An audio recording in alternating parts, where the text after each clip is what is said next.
तो वेलकम है भाई आप सभी का। और ये क्लास है उन स्टूडेंट्स के लिए जो तैयारी कर रहे हैं अपनी डीएसएसबी टीजीटी पीजीटी या फिर कहो कि UP TGT PGT domestic science, आप उसको होम साइंस कह सकते हैं, आप उसको गृह विज्ञान या फिर घरेलू विज्ञान, कुछ भी मतलब उसका आप यूज कर सकते हैं। ठीक है, तो अगर आपने फॉर्म अप्लाई किया है तो बहुत अच्छी बात है। अगर आप नेक्स्ट सेशन के लिए आप अपनी प्रिपरेशन करना चाहते हैं स्पेशली सब्जेक्ट वाइज, ठीक है, तो ये सब्जेक्टिव क्लास है, स्पेशल सब्जेक्ट की क्लास है, तो ये उन्हीं के बच्चों के लिए है जो इस सब्जेक्ट से अपनी डीएसएसपी टीजीटी पीजीटी या फिर जो है यूपी टीजीटी पीजीटी की तैयारी कर रहे हैं। ठीक, तो हमने इससे पहले वीडियो में 50 क्वेश्चन को प्रीवियस ईयर के 2021 के क्वेश्चन पेपर को डिस्कस किया। ठीक है, जिसमें हमने 50 क्वेश्चन कवर किए।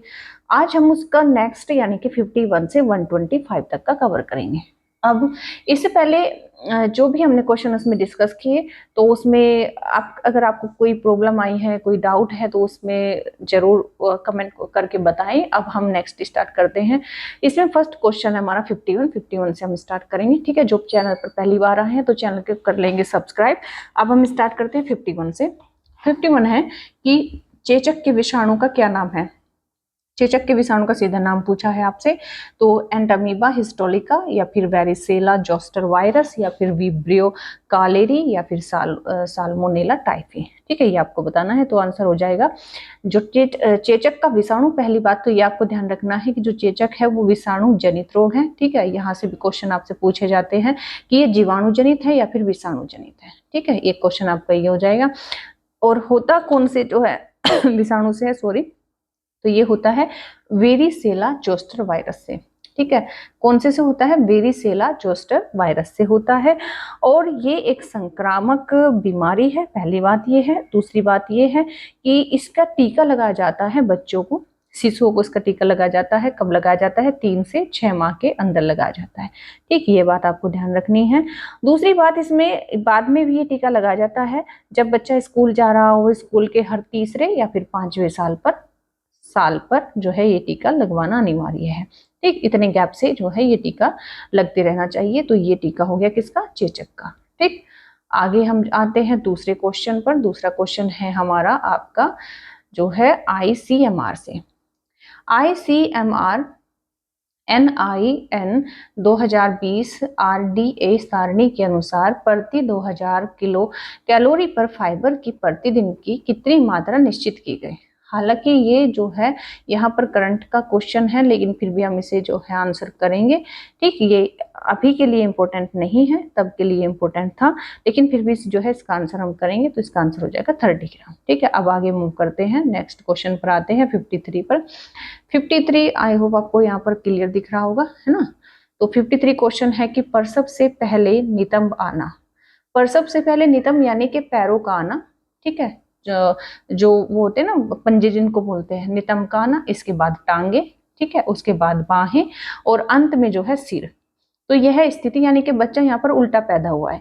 क्योंकि अगर सीधा पैदा होता तो पहले सिर आता, उसके बाद बाहें आती, उसके बाद टांगे आती, उसके बाद नितंब, है ना, जिसको तलवे बोलते हैं, वे आते हैं। लेकिन यहाँ पर स्थिति आपने देखी कि पहले नितंब आए, फिर टांगे आई, फिर उसके बाद बाहें आई, उसके बाद सिर आया। तो इस तरीके से अगर बच्चा उल्टा पैदा होता है तो उसको क्या बोलते हैं, तो उसको ब्रीच जन्म बोलते हैं। कैसा बोलते हैं, उसको बोला जाता है ब्रीच जन्म। ठीक है, तो ये आपको ध्यान रखना है। ठीक है, तो इसमें क्या होता है कि इसको मतलब बच्चा जो होता है, बच्चे का पहले मतलब सिर बाहर आना चाहिए, लेकिन आता क्या है, नितंब बाहर आते हैं। तो इस स्थिति को क्या बोलते हैं, ब्रीजनम बोलते हैं। नेक्स्ट क्वेश्चन 54, लंबे रेशे को क्या कहा जाता है। जो लंबा रेशा होता है उसको हम क्या कहेंगे। तो अगर छोटे रेशे से क्वेश्चन है तो हम उसको बोल देंगे स्टेपल, लेकिन अगर लंबे रेशे से क्वेश्चन है तो आप उसे क्या बोलोगे, फिलामेंट बोलोगे। क्या बोलोगे, फिलामेंट बोलोगे। ठीक है, इसमें क्या होता है, इसकी जो लंबाई होती है, रेशे की लंबाई वो कितनी होती है, 5 से 25 मिलीमीटर तक की होती है, 25 मिलीमीटर तक की। ठीक है, तो ये लंबा रेशा होता है। ठीक, चलिए अब आगे मूव करते हैं क्वेश्चन नंबर 5 की तरफ। क्वेश्चन नंबर 55 है, पारिवारिक साधन के प्रकार बताने हैं आपको। पारिवारिक साधन के प्रकार किस प्रकार के होते हैं, मानवीय व अमानवीय, परंपरागत एवं गैर परंपरागत, लोचमीय एवं अलोचमीय, या फिर पूर्ण या फिर अपूर्ण। तो जो पारिवारिक साधन होते हैं उसके प्रकार मुख्यतः जाने जाते हैं किस रूप में, मानवीय और अमानवीय के रूप में। ठीक है, मानवीय यानी कि यहाँ पर मनुष्यों को ही जो है एक संसाधन के रूप में, साधन के रूप में देखा जाता है। जो इंसान घर में कमाई करके लाता है तो उसको एक साधन के रूप में देखा जाता है, और जो अन्य सोर्स से कमाई होती है, चाहे वो ब्याज आ रहा हो, चाहे मकान का किराया आ रहा हो, तो वो अमानवीय साधन के रूप में देखे जाते हैं। ठीक है, तो यहाँ पर दो प्रकार के साधन के रूप में जो है देखा जाता है। नेक्स्ट क्वेश्चन है 56, अनिवार्य बचत का उदाहरण है। अनिवार्य बचत, जो कंपलसरी जो बचत होती है, मैंडेटरी जो बचत होती है, उसका उदाहरण आपको बताना है। यहाँ पर अनिवार्य बचत सामान्य भविष्य निधि, बैंक जमा या फिर LIC या फिर जन भविष्य निधि, किसको मानेंगे? तो हमारा आंसर हो जाएगा सामान्य भविष्य निधि। ठीक है, इसका एक अलग ही चैप्टर है, पूरा टॉपिक आपको अच्छे से पढ़ना चाहिए ताकि आपको इसमें कोई भी कंफ्यूजन ना हो, तब उससे जो है क्लियरिटी आ जाती है। नेक्स्ट क्वेश्चन है भोजन पकाने की खदकना यानी कि सिमरिंग, स्टीमिंग की बात नहीं हो रही है, सिमरिंग की बात हो रही है। तो सिमरिंग विधि में तापमान कितना होना चाहिए? तापमान जो मुख्यतः इसमें होता है वो नॉर्मली कितना रखा जाता है? तो 82 से 99 डिग्री सेल्सियस, या फिर 72 से 85, या फिर 65 से 75, या फिर 80 से 85। तो आंसर हमारा हो जाएगा 82 से 99 डिग्री सेंटीग्रेड। यहाँ पर जो है क्या रखा जाता है, उसका टेम्परेचर रखा जाता है। जब हम कोई चीज खदकने के लिए रखते हैं, खदकने में क्या होता है, खदकने में डायरेक्ट हम पानी भर देंगे, ठीक है, और डायरेक्ट उस खाद्य वस्तु को जो है उसमें डाल देंगे, यानी कि उस पर कोई कपड़ा या फिर हम बीच में कोई बर्तन नहीं रखेंगे, है ना, वो तो भाप के द्वारा, स्टीमिंग के द्वारा पकाना हो जाएगा। लेकिन यहाँ पर खदकना है तो डायरेक्ट जो है खदकते हुए पानी में, उबलते हुए पानी में हम वस्तु को डाल देंगे, जो भी हमें पकाना है, उसको ढक देंगे। ठीक है, तो वो सीधे पानी के संपर्क में आता है और वो धीमी धीमी आंच पर जो है पकता रहता है, जिसे हम खदकना या फिर सिमरिंग बोलते हैं। तो उसके लिए टेम्परेचर चाहिए 82 से 99 डिग्री सेंटीग्रेड। ठीक है, चलिए नेक्स्ट है 58 क्वेश्चन है कि सामुदायिक विकास कार्यक्रम की धुरी किसे कहा जाता है? सामुदायिक विकास कार्यक्रम ये मुख्यतः किसका एक जो है हिस्सा माना जाता है? प्रसार प्रबंधन का, या फिर प्रसार कार्यकर्ता का, या फिर ग्रामीण नेता का, या फिर जो है प्रसार विशेषज्ञ का। तो ये जो धुरी है ये चारों तरफ किसके, इसके चारों तरफ कौन घूमता है? तो ये है प्रसार कार्यकर्ता। ठीक है, ये आप एक्सटेंशन एजुकेशन का एक पूरी यूनिट, एक पूरी बुक जब हम पढ़ेंगे तो उसमें आपको चीजें जो है क्लियर हो जाएंगी, और इससे संबंधित हर बार क्वेश्चन 5 से 10 पूछे जाते हैं, तो उसमें कोई डाउट आपको नहीं रहेगा। ठीक है ना, तो सामुदायिक विकास कार्यक्रम की धुरी किसे कहा जाता है? प्रसार कार्यकर्ता को, क्योंकि वही सब गांव गांव जाकर लोगों से मिलता है, उनको जो है सामुदायिक विकास कार्यक्रम की जानकारी देता है, उसको बताता है।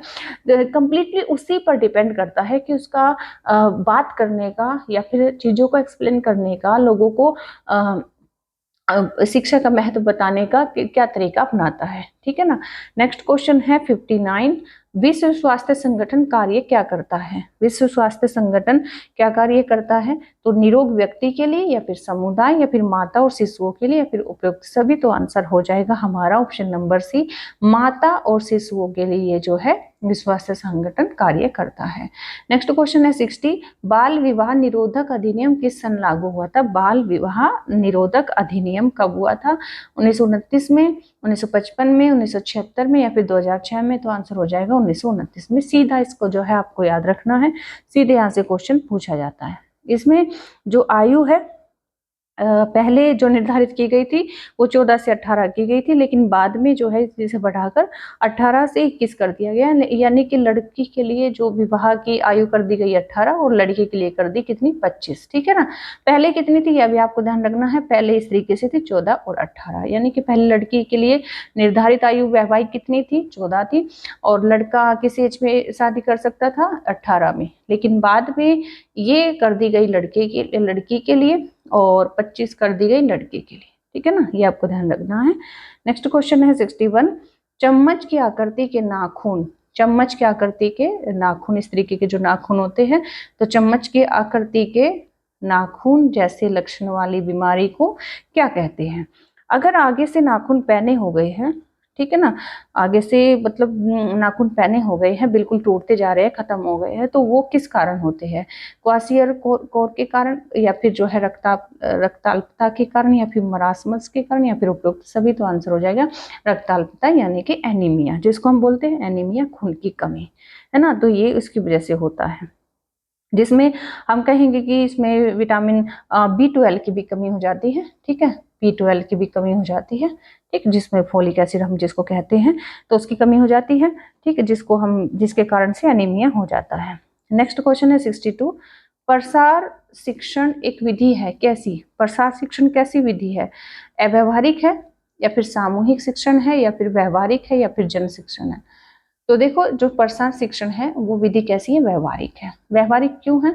क्योंकि इसको जन जन को लोगों से मिल मिलकर जो है चीजों को सिखाना पड़ता है, प्रैक्टिकल तौर पर मतलब चीजें करके दिखानी पड़ती है।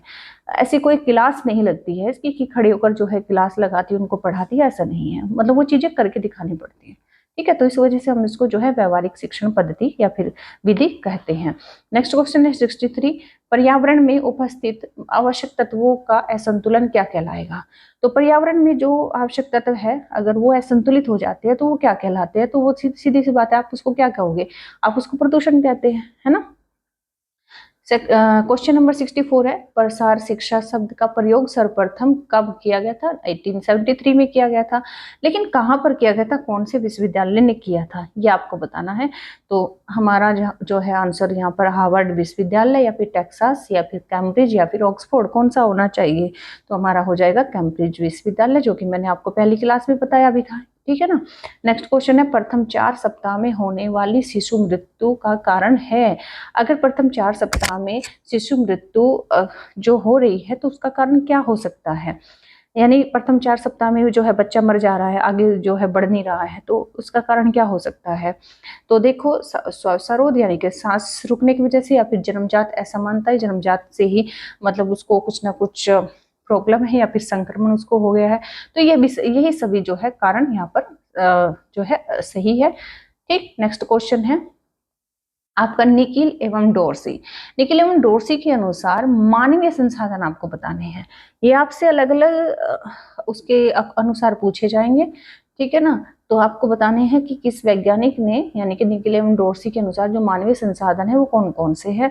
तो यहाँ पर है समय, शक्ति, धन, कुशलता, ज्ञान, शक्ति, समय, सामुदायिक सुविधाएं, या फिर उपयोग में से कोई नहीं। तो आंसर हो जाएगा आपका बी, कुशलताएं, ज्ञान, शक्ति। जो यहाँ पर मानवीय साधन है, तो मानव की कुशलता, मानव का ज्ञान, मानव की शक्ति, ठीक है, ये सब क्या होते हैं? मानवीय साधन होते हैं, संसाधन होते हैं। और ये किसके अनुसार है? निकिल एवं डोर्सी के अनुसार है, ठीक है। अगर यहाँ पर आपको पता भी ना हो कि उनके अनुसार कौन सा है, आप यहाँ पर देखो मानवीय दिया है ना, मानवीय, तो देखो समय मानवीय नहीं हो सकता, ठीक है ना, धन मानवीय नहीं हो सकता है, यहाँ पर फिर से समय मानवीय नहीं है। अगर हम सुविधाओं की बात करें तो सुविधा अमानवीय है, समय भी अमानवीय है, धन भी अमानवीय है। तो इस तरीके से अब आप ऑप्शन काट सकते हैं, ठीक है। क्वेश्चन नंबर 67, किसी भी टेक्सटाइल सामग्री की सबसे छोटी इकाई क्या होगी? टेक्सटाइल यानी कि धागा निर्माण संबंधी जो विज्ञान है, तो उसमें सबसे जो छोटी इकाई है उसे आप किसको मानते हैं? वस्त्र को, या फिर रेशे को, या फिर अणु को, या फिर तंतु को? तो सबसे जो छोटा होता है वो होता है तंतु, और तंतु से बनता है रेशा, और रेशे से बनता है वस्त्र, ठीक है ना। और अणु एक अलग मतलब चीज हो गई, ठीक है। तो इस तरीके से आपको ध्यान रखना है कि तंतु से निर्मित होता है रेशा, रेशे से निर्मित होता है वस्त्र। इस तरीके से सबसे छोटी इकाई तंतु हो गया, ठीक है। नेक्स्ट क्वेश्चन है, वायुमंडल में घुलित सल्फर डाइऑक्साइड किस पर अधिक असर डालती है? सल्फर डाइऑक्साइड अगर असर डालेगी तो किस पर डालेगी? पौधों पर, मानव पर, भौतिक साधनों पर, या फिर उपरोक्त सभी पर? तो भाई असर डालने की यहाँ पर बात है, वैसे सभी पर डालना चाहिए, लेकिन स्पेशली सल्फर डाई जो ऑक्साइड ज्यादा असर डालती है वो डालती है पौधों पर, ठीक है ना। क्वेश्चन नंबर 69 है, जब फ्लोट वार्प यार्न से बनता है, जब फ्लोट वार्प यार्न से बनता है तो क्या कहलाता है? तो साटिन बुनाई, साटिल बुनाई, रिब बुनाई, या फिर दोनों? तो फ्लोट वार्प का मतलब होता है कि उसको गर्म करके घोलना, ठीक है ना। तो वो जो है किससे बनता है? तो ये यान मतलब क्या कहलाता है? तो साटिन बुनाई क्या कहलाएगा? साटिन बुनाई कहलाएगा, क्योंकि इससे क्या होता है कि इसको फैला देने के बाद में क्या होता है, एक चिकनी जो है सतह बन जाती है, ठीक है ना। तो उस पर मतलब साटिन, जिसको हम साटन बोलते हैं, साटिन यहाँ पर जो है दिया गया है, ठीक है, तो उसको साटिन बुनाई कहते हैं, बुनाई कहते हैं। DWCRA का क्रियान्वयन करती है, कौन इसको जो है चलाता है? तो केंद्र सरकार, राज्य सरकार, जिला परिषद या फिर कोई नहीं, तो आंसर हो जाएगा आपका राज्य सरकार, ठीक है। झाड़ू लगाना किस प्रकार का कार्य है? हल्का, सामान्य, कठिन या फिर दोनों, ठीक है, ये आपको बताना है। तो सीधी सी बात है, झाड़ू लगाना एक मतलब आसान काम नहीं है, इसको क्या माना जाता है, कठिन कार्य में जो है काउंटिंग की जाती है। अब जैसे चादर फोल्ड करना है, तो ये तो एक हल्का काम है। सामान्य कार्य में कौन कौन सा आता है कि भाई यहाँ से सामान उठाकर वहां पर रख देना, लेकिन जो झाड़ू है वो क्या है, एक कठिन कार्य है, तो उसको कठिन कार्य में जो है हम काउंटिंग करते हैं। मुश्किल तो है वही, कोने कोने से जो है गंदगी साफ करनी है, तो मुश्किल तो होता ही है। उज्ज्वला स्कीम की शुरुआत कब हुई थी? उज्ज्वला स्कीम की शुरुआत कब हुई थी? 4 दिसंबर 2007 या फिर 2005 या फिर 12 दिसंबर 2008 या फिर 2006। तो उज्ज्वला स्कीम जो शुरू की गई थी 4 दिसंबर 2007 को शुरू की गई थी, ध्यान रखना है आपको, ठीक है। नेक्स्ट क्वेश्चन है, संचार के लिए किस माध्यम में तस्वीरें प्रत्यक्ष रूप से दिखाई जाती है? संचार माध्यम में संचार के किस माध्यम में तस्वीरें प्रत्यक्ष रूप से सामने दिखाई जाती हैं? तो फ्लैश कार्ड में, फिल्म स्ट्रिप में, टेलीविजन में या फिर शामपट में? तो किस में दिखाई जाएगी? फ्लैश कार्ड में। फ्लैश कार्ड में एकदम स्पष्ट सामने से प्रत्यक्ष जो है तस्वीरें दिखाई जाती हैं। द्वितीयक रंग क्या है? द्वितीयक रंग, अगर हम नीला, हरा और लाल को छोड़ दे तो उसके बाद में जितने भी रंग होते हैं वो द्वितीयक में आते हैं, ठीक है ना। तो द्वितीयक रंग कैसे बनाए जाएंगे? प्राथमिक रंगों के मिश्रण से, या फिर लाल एवं पीले के मिश्रण से, या फिर नीले, काले, सफेद के मिश्रण से, या फिर उपरोक्त सभी से। तो सीधी सी बात है, जो प्राथमिक रंग होते हैं उनको मिलाकर हम जो अन्य रंग बनते हैं उनको हम द्वितीयक रंग कहते हैं, ठीक है ना। नेक्स्ट क्वेश्चन है, मलमल कपड़े के एक टुकड़े के धागों की संख्या यदि 64 इंटू 60 है तो क्या कहलाएगी? देखो, जो बैलेंस होता है, जो अच्छा मतलब जिसको बैलेंस माना जाता है, 60 इंटू 60 का माना जाता है, तो अगर जिसको हम अच्छा कहेंगे, लेकिन यहाँ पर 64 इंटू 60 है, तो वो कैसा हो जाएगा? मतलब सबसे अच्छा, तो मतलब 60 इंटू 60 सबसे अच्छा होता है, सबसे बेस्ट जिसे हम कहते हैं, लेकिन यहाँ पर 64 इंटू 60 है, तो खराब तो नहीं हो सकता है ना। तो फिर कैसा होगा? अच्छा होगा। कैसा होगा? अच्छा होगा। हम उसको जो है कमजोर भी नहीं कह सकते, तो यहाँ पर जो है बस गुण में आ जाएगा, अच्छे संतुलन में आ जाएगा, ठीक है ना। अगर इससे डाउन जा रहा है तो ये समझ लो कि वो खराब में आ जाएगा। थकान की स्थिति में कोशिकाओं में कौन सा अम्ल एकत्रित हो जाता है? जब आपको लगता है ना कि बहुत लेजी लेजी हो रहा है, थकान हो रही है, तो समझो आपका जो है लैक्टिक अम्ल जो है आपका इकट्ठा हो गया है। थोड़ा आप घूमो, उठो, पानी पियो, उसके बाद फिर से भले ही आप बैठ जाओ, तो उसके बाद आपको रिलैक्स फील होगा, ठीक है। नेक्स्ट क्वेश्चन है 77, सामुदायिक विकास योजना का आरंभ कब किया गया था? सामुदायिक विकास योजना, ये बहुत ही सिंपल क्वेश्चन है, इसमें कोई आपको डाउट नहीं होगा। तो ये स्टार्ट किया गया था 2 अक्टूबर 1952 में। परिस्थिति, नेक्स्ट क्वेश्चन है, परिस्थिति विश्लेषण किस अध्ययन विधि के अंतर्गत आता है? परिस्थिति विश्लेषण यानी कि सिचुएशन के अकॉर्डिंग जो है विश्लेषण करना है, तो चरित्र लेखन विधि या फिर अनौपचारिक या फिर नियंत्रित निरीक्षण विधि या फिर आत्मचरित्र लेखन विधि या फिर उपयुक्त में से कोई नहीं, तो आंसर हो जाएगा, क्योंकि ये फॉर्मल नहीं हो सकता, इनफॉर्मल तरीके से ही जो है हम उसको गाँव-गाँव में जाकर जैसे खेती की कोई फसल का हमें बताना है कि किस तरीके से इसको किया जाए, तो उसका जो है पूरा करके हमें दिखाना पड़ता है, ठीक है ना। तो सिचुएशन बेस अगर वो होगा तो वो अनौपचारिक तथा नियंत्रित निरीक्षण विधि के आधारित होगा। नेक्स्ट क्वेश्चन है 79, स्वास्थ्य सेवाओं को जन जन तक पहुंचाने के लिए गांव में नियुक्त क्या किए जाते हैं? हेल्थ गाइड, स्वास्थ्य कार्यकर्ता, चिकित्सक या फिर जो है उपयुक्त सभी। तो क्योंकि हमें स्वास्थ्य सेवाएं जन जन तक पहुंचानी है, तो क्या हम उसमें नियुक्त करेंगे? तो हेल्थ गाइड को नियुक्त करेंगे। नेक्स्ट है क्वेश्चन, निम्नलिखित में से कौन सा स्त्री प्रजनन अंगों में नहीं आता? स्त्री प्रजनन अंग स्पेशली मैं कल आपको पढ़ाने वाली हूँ प्रेग्नेंट लेडी का, उसके बाद हम इसका पढ़ेंगे पूरा, है ना, आगे से डिस्क्रिप्शन पूरा पढ़ेंगे, तो उसमें आपको जो है देखना है। तो इसमें क्वेश्चन पूछा है स्त्री प्रजनन अंग में नहीं आता है, तो वास डिफरेंस, डिंब ग्रंथियां आती है, गर्भाशय आएगा, फैलोपियन ट्यूब आएगी, लेकिन वास डिफरेंस नहीं आता है, ठीक है ना। बाकी ये सब उसके हिस्से हैं उसके जो है भाग इसमें आते हैं। 81 क्वेश्चन है कि समय मापक इकाई यानी कि TMU 1 सेकंड में कितना, मतलब उसको भाग होता है, कितना काउंट किया जाता है 1 सेकंड में। तो 1 सेकंड में जो काउंट किया जाता है वो किया जाता है 0.36, ठीक है ना, ये काउंट किया जाता है 1 सेकंड का। ठीक, नेक्स्ट क्वेश्चन है ऊर्जा मापने की अंतरराष्ट्रीय इकाई।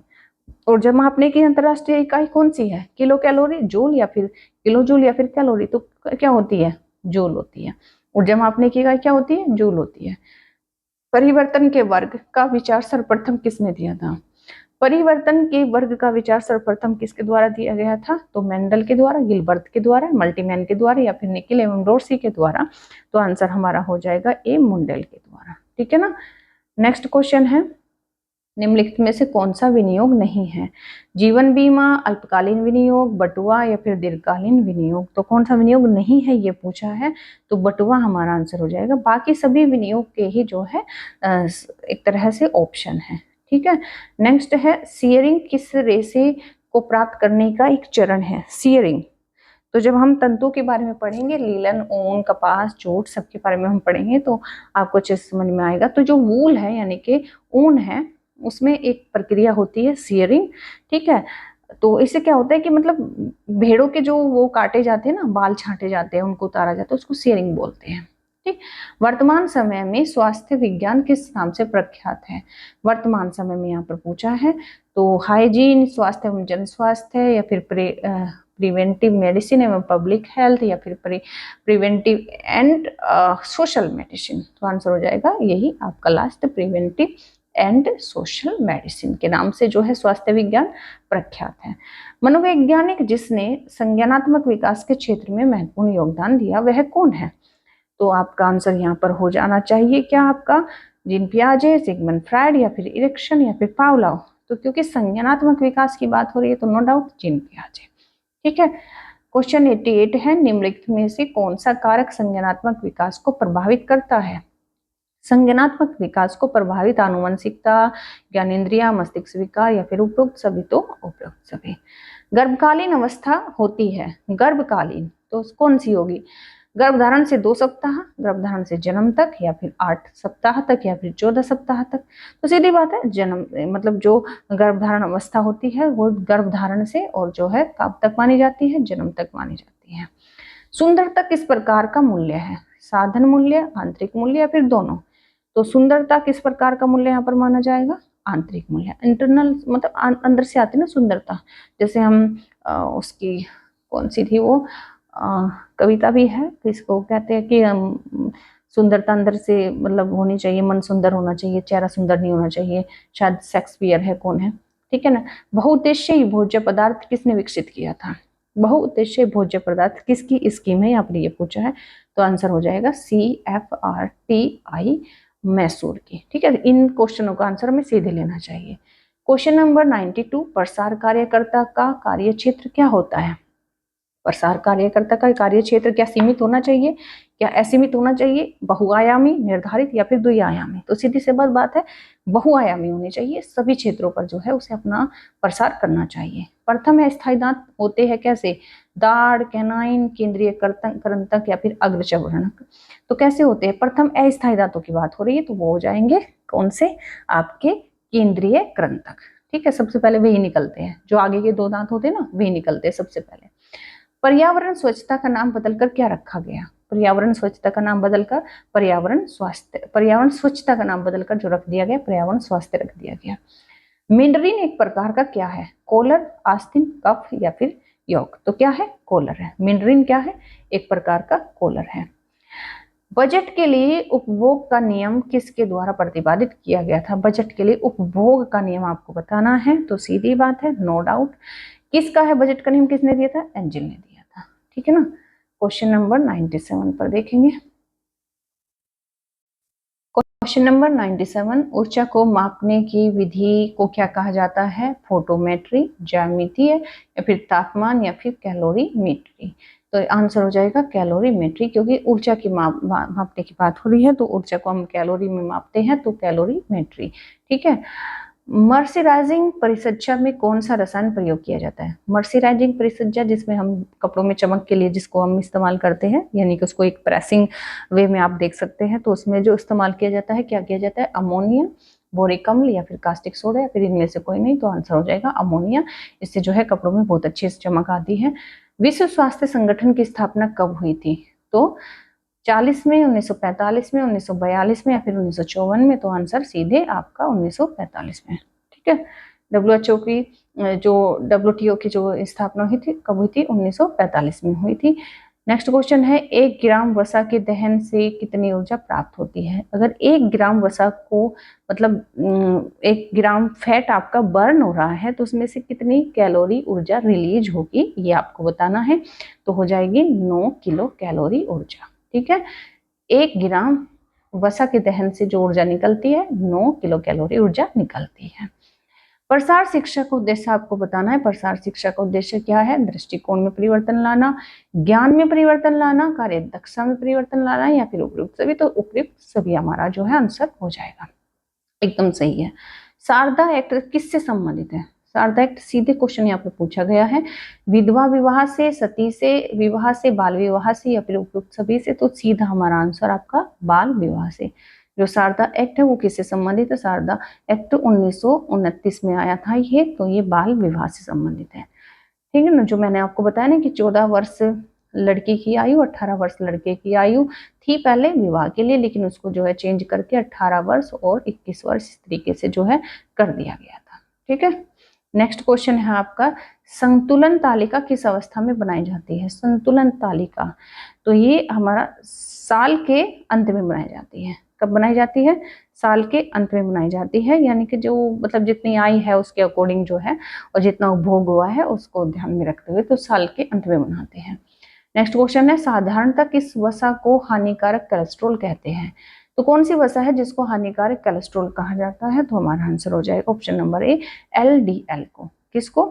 LDL को कहा जाता है। ठीक है। नेक्स्ट है आपका, जीवन चक्र किस अवस्था में साधनों की मांग बढ़ जाती है? जीवन चक्र के किस अवस्था में? एक आपका होता है मतलब बाल्यकाल, उसके बाद प्रौढ़ावस्था आती है, उसके बाद आपका वो आता है विस्तार वाली अवस्था जिसमें शादी विवाह होते हैं आपके। तो विस्तार वाली अवस्था में क्या होता है? बाल बच्चे होते हैं, शादी विवाह होता है, तो इसमें क्या है जो है खर्चे बढ़ जाते हैं, साधनों की मांग बढ़ जाती है। कैम्फनर आहार का प्रयोग, कैम्फनन आहार का प्रयोग किस में होता है? कैम्फनर जो आहार है उसका प्रयोग किया जाता है उच्च रक्तचाप में, यानी कि हाई बीपी में जो है इसका प्रयोग किया जाता है। ये एक पुरानी चिकित्सीय जो है स्थिति है जिसमें क्या करते हैं कि जो धमनियां होती हैं, धमनियों में रक्त का दबाव बढ़ जाता है। ठीक है ना। तो दबाव की इस वृद्धि के कारण रक्त की जो धमनियों में रक्त प्रवाह बनाए रखने के लिए दिल को सामान्य से अधिक काम करने की आवश्यकता पड़ती है। ठीक है ना। तो रक्तचाप में दो मतलब कह सकते हैं कि माप शामिल होती है, सिस्टोलिक जिसको हम सिस्टोलिक कहेंगे और दूसरे को डायलिस्टिक कहेंगे। तो इस बात पर निर्भर करती है कि हृदय का जो मांसपेशियों का संकुचन हो रहा है तो धड़कनों के बीच तनाव मुक्तता है। ठीक, इस बात पर जो है निर्भर करती है। तो आंसर हो जाएगा उच्च रक्तचाप। ठीक। नेक्स्ट क्वेश्चन है आपका, धागे का वजन प्रति इकाई लंबाई अथवा लंबाई प्रति इकाई वजन दर्शाता है। क्या दर्शाएगा? जो धागे का वजन होता है वो प्रति इकाई लंबाई अथवा लंबाई प्रति इकाई वजन दर्शाता है। तो धागे की संख्या पर आधारित है, या फिर वो क्या दर्शाएगा? मतलब वो धागे की संख्या दर्शाता है, या फिर धागे की मजबूती, या फिर धागे की ऐंठन, या फिर धागे की समरूपता। तो इसका मतलब है क्या? धागे की संख्या। जो वजन प्रति इकाई लंबाई यानी कि उसमें कितना वजन है और प्रति इकाई लंबाई उसकी कितनी है, तो वो धागे की संख्या मतलब बताता है। नेक्स्ट क्वेश्चन है, ग्रामीण महिलाओं में साक्षरता की दर में वृद्धि हेतु कौन सी योजना है? तो ग्रामीण में पूछा है पहली बात, तो कौन सी है यहाँ पर? ग्रामीण महिलाओं में साक्षरता की दर की पूछी है, तो कस्तूरबा गांधी शिक्षा योजना। ठीक है ना। नेक्स्ट क्वेश्चन है आपका, लिखित एवं छपी सामग्री किस प्रकार का साधन है? लिखित एवं छपी सामग्री, तो जो लिखित भी है एवं छपी भी है, तो सीधी सी बात है आप उसे जो है क्या कहोगे, मतलब उसको आप देख सकते हैं। ठीक है ना, जिसको आप देख सकते हैं, जो लिखित है और छपी हुई है, तो प्रिंटेड है, तो सीधी सी बात है वो दृश्य साधन है। ठीक है ना। आप उसको सिर्फ विजुअल यानी कि उसको हम दृश्य साधन कहेंगे। एस्बेस्टस क्या है? एस्बेस्टस क्या है? प्राकृतिक रेशा, मानवकृत रेशा, या फिर जो है एक प्राकृतिक खनिज रेशा है। तो ये प्राकृतिक खनिज रेशा है। ठीक, रेसे भी हम इसमें पढ़ेंगे तो आपको क्लियर हो जाएगा। संश्लिष्ट रंजक की खोज किसने की थी? संश्लिष्ट रंजक की खोज की थी विलियम हेनरी पार्किन ने। ठीक है ना, सीधे इसमें जो है आंसर लेते चलेंगे। राजमा में उपस्थित ऑक्जेलेट एवं फाइटेट किसकी उपलब्धता को अवरोधित करते हैं? तो किसकी उपलब्ध, उसमें जो ऑक्जेलेट होता है, जो फाइटेट होता है, तो वो जो लोहा नहीं होता है, लोहा मतलब जो आयरन होता है, आयरन तत्व एवं कैल्शियम के अवशोषण को जो है अवरोधित कर देता है। ठीक, सन कौन से में कृषि प्रसार को संयुक्त राज्य अमेरिका द्वारा मान्यता प्राप्त हुई थी? किस में हुई थी ये आपको बताना है। तो ये हुई थी 1914 में, जो कि मैंने आपको पहली वीडियो में बताया भी है। ठीक है ना। नेक्स्ट है आपका डिब्बा बंद जैम या जेली पर चिन्ह किसका लगा रहता है? तो अगर खाद्य सामग्री है तो उस पर जो है फूड के लिए जो मानकता होता है तो उसको बोलते हैं आपका, क्योंकि यहाँ पर डब्बा बंद है और जैम जेली की बात हो रही है तो चिन्ह की बात हो रही है, तो उस पर जो लगा होता है वो होता है FPO। ठीक है ना, FPO यानी कि जो पूरा नाम है फूड प्रोटेक्ट, जो फूड प्रोटेक्ट्स का जो ऑर्डर का चिन्ह होता है उसको FPO बोलते हैं। ठीक, और ये जो लागू हुआ था 1955 में, ये जो नियम आया था 1955 में आया था। ठीक है ना। नेक्स्ट क्वेश्चन है बच्चों का विकास निम्न का परिणाम है। बच्चों का विकास, बच्चों का विकास किसका परिणाम है? सिर्फ सीखने का, सिर्फ परिपक्वता का, सिर्फ व्यक्तिगत विभिन्नता? तो सीखने एवं परिपक्वता का। ठीक है, इसमें तो कोई डाउट है नहीं, बहुत सिंपल सादा क्वेश्चन है। नेक्स्ट है फिल इन द ब्लैंक्स। बच्चे की शारीरिक, मानसिक, सामाजिक और नैतिक गुणों को विकसित कौन करता है? कौन करेगा भाई? कौन विकसित करेगा? खेल, खाना, चिल्लाना, अनुपूर्वक लेना? तो सीधी सी बात है, खेल। ठीक है ना, सीधा सिंपल साइंटिफिक क्वेश्चन है। नेक्स्ट क्वेश्चन है जन्म से 30 मिनट तक की अवस्था क्या कहलाती है? जन्म से 30 मिनट, बहुत इंपॉर्टेंट क्वेश्चन है। जन्म से 30 मिनट तक का जो पीरियड होता है वो कहलाता है आपका पार्ट्यूनेट अवस्था। पार्ट्यूनेट, अभी बच्चा पैदा हुआ है, 30 मिनट ही हुई है, आधा घंटा ही हुआ उसको, तो उसको पार्ट्यूनेट बोलते हैं। नेक्स्ट है आपका प्रसार शिक्षा सामुदायिक विकास के लक्ष्यों की प्राप्ति का साधन है। ये कथन किसका है? तो ये एरिडी का है। किसका है? एरिडी का है। नेक्स्ट आपका क्वेश्चन है कार्य, विश्राम एवं शयन के बीच उपयुक्त अनुपात क्या होना चाहिए? आपने कार्य भी किया, विश्राम भी कर लिया, शयन भी कर लिया, लेकिन इसका अनुपात क्या सही है आपका? तो क्या होना चाहिए? तो आपका सही अनुपात है क्या? 8:8:8। ठीक है ना, इतना ही काम करो, इतना ही जो है विश्राम करो, इतना ही जो है शयन करो। ठीक है, शयन यानी कि सोना 8 घंटे, सोना 8 घंटे, विश्राम करना 8 घंटे, कार्य करना, तो ये सही अनुपात माना जाता है। नेक्स्ट क्वेश्चन है व्यक्तिगत संपर्क, पारस्परिक सद्भाव एवं मैत्री बढ़ाने की दृष्टि में कौन सी विधि अत्यंत लाभकारी है? तो ये कौन सी विधि लाभकारी होगी? तो यहाँ पर कार्यालय में भेंट, यानी कि कार्यालय में जाकर भेंट करो, या फिर फार्म में घर पर भेंट, या फिर विधि एवं परिणाम प्रदर्शन, या फिर समूह चर्चा का आयोजन। तो क्योंकि यहाँ पर व्यक्तिगत संपर्क की बात हो रही है तो हमें फार्म या घर पर जाकर जो है सीधे व्यक्तिगत रूप से भेंट करनी चाहिए। ठीक है ना, तभी हमारे संपर्क अच्छे बनते हैं, तब हम अपनी प्रसार शिक्षा का प्रसार अच्छे से कर पाएंगे। टेबल लेनिन में कौन सी बुनाई होती है? टेबल लेनिन की बात हो रही है तो उसमें कौन सी बुनाई होती है? तो प्लेन बुनाई, रिब बुनाई, ट्वेल बुनाई, या फिर बास्केट? तो सीधी सी बात है, इसमें आंसर हो जाएगा ट्वेल बुनाई। ठीक है, टेबल लेनिन में जो बुनाई होती है कौन सी होती है? ट्वेल बुनाई। बोलनी ऊन को क्या कहे जाते हैं? बोलनी ऊन को हम क्या कहेंगे? क्या कहते हैं? मेरिनो ऊन, पैसम ऊन, साहतस, या फिर इनमें से कोई नहीं तो मेरिनो ऊन। बोलनी ऊन को हम क्या कहते हैं? मेरिनो ऊन कहते हैं, क्योंकि ऑस्ट्रेलिया में पाई जाने वाली एक प्रकार की जो मुख्यतः भेड़ है, ठीक है ना, तो उसको हम मतलब मेरिनो ऊन को ही बोलनी ऊन बोलते हैं। गेहूं का चोकर उसके किस स्तर में होता है? गेहूं का चोकर है ना, किस स्तर में होता है? एपिडर्मस में, एंडोडर्मस में, एम्ब्रियो में, या फिर पेरिकॉर्प में? तो ये पाया जाता है किसमें? पेरिकॉर्प में। ठीक है, जब गेहूं को इस्पाते हैं ना तो उसमें आटे के साथ में जो मिला हुआ है अलग, छानने से अलग हो जाता है, तो वो चोकर ही होता है, तो वो पेरिकॉर्प में मिला हुआ होता है। निम्नलिखित में से कौन सा प्रसार शिक्षण का चरण नहीं है? तो प्रसार शिक्षण का चरण ध्यान आकर्षण होता है, अभिरुचि होती है, ध्यान विकर्षण नहीं होता है। ठीक है ना, विकर्षण नहीं होता, संतुष्टि भी होती है। नेक्स्ट है और लास्ट क्वेश्चन है आपका ग्लाइकोलाइसिस प्रक्रिया में क्या होता है? ग्लाइकोलाइसिस में क्या होता है? ग्लूकोज का ग्लाइकोजन में परिवर्तन, या फिर ग्लाइकोजन का विघटन, या फिर ग्लूकोज का पायरुविक अम्ल में परिवर्तन, या फिर अमीनो अम्ल व वसा में निर्माण। तो आंसर हो जाएगा ऑप्शन नंबर सी, ग्लूकोज का पायरुविक अम्ल में परिवर्तन ही क्या कहलाता है, ग्लाइसोसिस कहलाता है। ठीक है ना। तो 25 क्वेश्चन हम कवर कर चुके हैं, जो कि आपके यूपीटीजीटी में पूछे जा चुके हैं। प्रीवियस ईयर का क्वेश्चन पेपर था, ये हमने डिस्कस किया। तो इसमें डाउट हो अगर कोई तो बताना, बाकी जिनके लिए क्लास वैल्यूएबल हो उन्हें जरूर शेयर करना। अब मिलते हैं नेक्स्ट क्लास में नेक्स्ट थ्योरी के साथ में। ठीक है, नेक्स्ट टॉपिक लेकर आएंगे। तब तक के लिए thank you, take care, bye bye.